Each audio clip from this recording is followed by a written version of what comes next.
Ghana to hold discussions with IMF on economic reforms. OpenAI CEO responds to Mark's $97 billion bid. Trump warns of severe consequences if Hamas fail to release hostages by Saturday noon. Tripmatic reveals he turned down UK record deal over master ownership. We'll go for a quick commercial break. When we come back from the break, we'll go into the news in details. Stay tuned.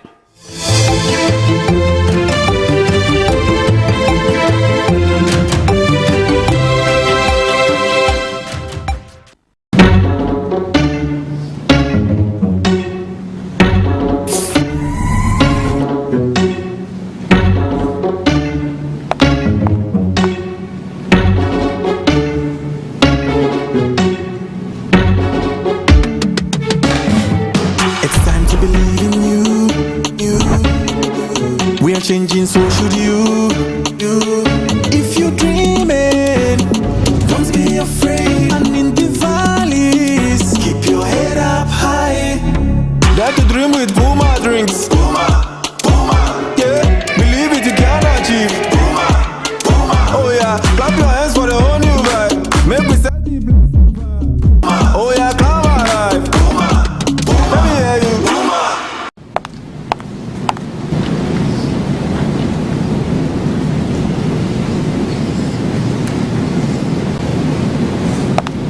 Puma drinks, a whole new vibe. Another quality product from Casa Precon. This advert is FDA approved.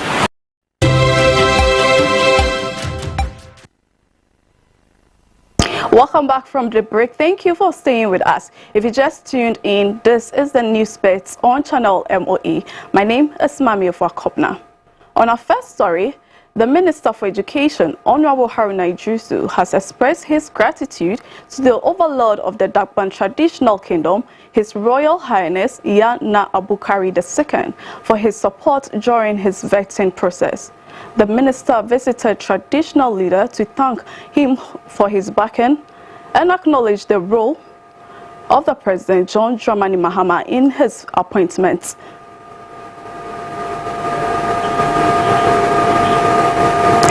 The Ghana Education Service is marking the International Day of Women and Girls in Science today at Methodist Girls Senior High School. The event, which began at 10 a.m., celebrates the contribution of women and girls in the field of science. The theme for this year is Unpacking STEM Careers, Her Voice in Science.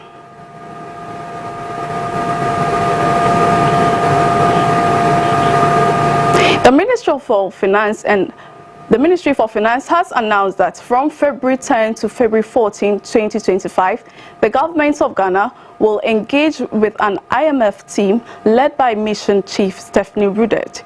The discussions will focus on Ghana's progress under the IMF-backed program, the 2025 budget, and key reforms in revenue collection, the energy sector, spending control, and monetary policies. The Bank of Ghana, Ghana Revenue Authority, and other key institutions will also be involved.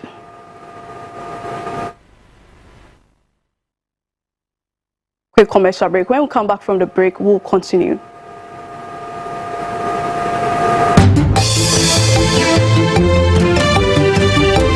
Hello.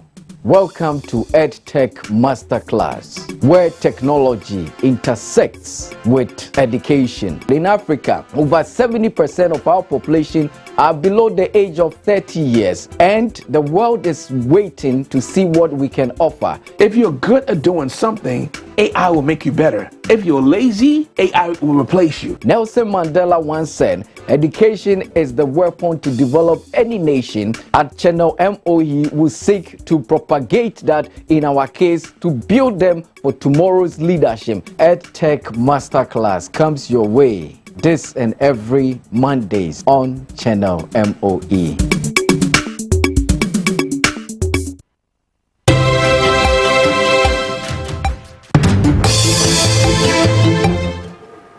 Yeah, welcome back. Now let's continue from where we left. The Gold Board Technical Committee, led by Mr. Sammy Gyamfi, acting MD of the Precious Minerals Marketing Company, PMMC, met with the Land Minister, Honorable Emmanuel Amakofi-Boa, on February 10, 2025. Mr. Gyamfi presented a policy concept to establish the Gold Board and emphasized the committee's readiness to collaborate with stakeholders to draft a bill for its creation. Honorable Boa welcomed the proposal, affirming that the Gold Board, an initiative of the current government, is a key step toward regulating the gold industry, stabilizing the city, and increasing revenue from gold exports. At a staff debate, Chief Director Alhaji Hafiz Adam urged staff to collaborate and uphold principles of neutrality and fairness. Honorable Akondo expressed gratitude for the warm welcome and stressed the government's commitment to improving healthcare, addressing challenges like healthcare worker distribution and infrastructure. He also announced incentives for health workers in rural areas, aiming for a stronger, healthier future for the country. To other international news, at the ongoing Paris Summit on Artificial Intelligence, AI leaders from nearly 100 countries, including China, India, and the US, gathered to explore how to align national interests. French President Macron emphasized Europe's push for sustainable AI, contrasting it with the US's approach to energy production. Macron also announced that Europe will unveil a new AI strategy aimed at simplifying regulations and boosting investments in computing capacities. Despite the discussions, U.S. participation in sustainable AI statements remained uncertain, with 2025 being seen as too early for new AI regulations. OpenAI CEO Sam Altman addressed employees today, stating that the company's board of directors has no interest in a bid from Elon Musk to acquire the non-profit organization. The statement comes after Musk, leading a consortium of investors, offered $97.4 billion to buy OpenAI, which controls the company. Altman's message reassures staff that the board intends to reject the proposal, signaling its commitment to maintaining OpenAI's current direction. The move follows growing tensions between Musk and OpenAI in recent months.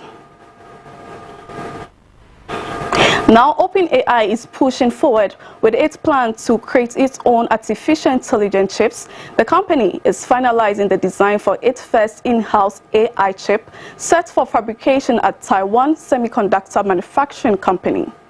The initial chip, focused on training AI, could be mass-produced by 2026. This move is seen as a strategic step to reduce reliance on NVIDIA, giving OpenAI leverage in chip negotiations.